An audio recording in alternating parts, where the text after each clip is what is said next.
Екипата на Шкендија не успеа да се врати во игра за шампионската титула, откако вчера беше поразена од Вардар со 3:1. Тетовци сега заостануваат дури 7 поени позади Вардар и шансите за освојување на титулата се минимални. Домашните фудбалери одиграа одличен надпревар и уште од првата минута тргна офанзивно кон голот на Марко Јовановски. Првата убава можност на надпреварот ја имаше Барсегјан, кој изби очи во очи со голманот на Шкендија, но топката заврши само во пречката. Само неколку минути подоцна, односно во 28-та, голманот Марко Јовановски направи кардинална грешка и топката ја изби само во носите на Барсегјан, кој биеше од прва и успеа да погоди во мрежата на Шкендија. Во овој период од надпреварот домашните фудбалери играа одлично, но Шкендија сепак успеа да израмни на 1:1 во 40-тата минута, кога Бесарт Ибраими со гол ја круниса одличната акција на неговите соиграчи. Кога сите помислеа дека првото полувреме ќе заврши нерешено, судијата Александар Ставрев покажа на белата точка во првата минута од судиското надополнување на првиот дел. Успешен реализатор на најстрогата казна беше бразилецот Фелипе. Во второто полувреме екипата на Шкендија немаше сили да направи пресврт, а тоа го искористи Вардар да постигне уште еден погодок во нивната мрежа. Конечниот резултат 3:1 за Вардар беше поставен во 74-та минута, кога Фелипе постигна вистински еврогол од слободен удар, со што го донесе Вардар многу блиску до освојување на шампионската титула.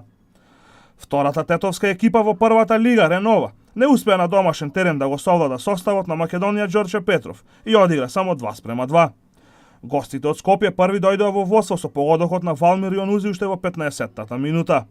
Стојан Чевелинов во последната минута од првиот дел израмни на 1:1, а истиот фудбалер после само 4 минути игра во второто полувреме ја донесе Ренова во водство од 2:1.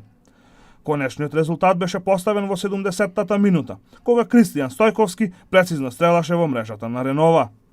На останатите надпревари од 20-тото коло на првата македонска фудбалска лига беа постигнати следниви резултати: Пелистер Брегалница Штип 2:1, Шкупи Работнички 1:1 и Силекс Победа 2:0. На табелата Вардар е прв со 47 бодови, дури 7 повеќе од второ пласираната Шкендија, додека Ренова е на делба на 5-тата позиција со 27 поени. Одличен викенд имаа полошките екипи кои настапуваат во втората македонска кошаркарска лига. Екипата на Гостивар го задржа 100% ефект на гостувањето против втората екипа на АБА лигашот Карпош Соколи. Гостиварци надпреварот го добија со 79:67 и остануваат на врвот од второлигашката табела со максимален ефект од 10 победи на исто толку надпревари. Кошаркарите на Тетекс исто така гостуваа во Скопје против Енерджијата Феникс. Тетовските кошаркари дуелот го добија со убедливи 93:74 и речиси си го обезбедија опстанокот во лигата. Текстилците на следните надпревари имаат можност да фатат приклучок и кон средината на табелата. На останатите надпревари од 10-тото коло на втората македонска кошаркарска лига беа постигнати следниви резултати: Радовиш Академија ФМП 97:53, Ангели Шкупи 77:92 и Воњански лисици Црн Дрим 82:58.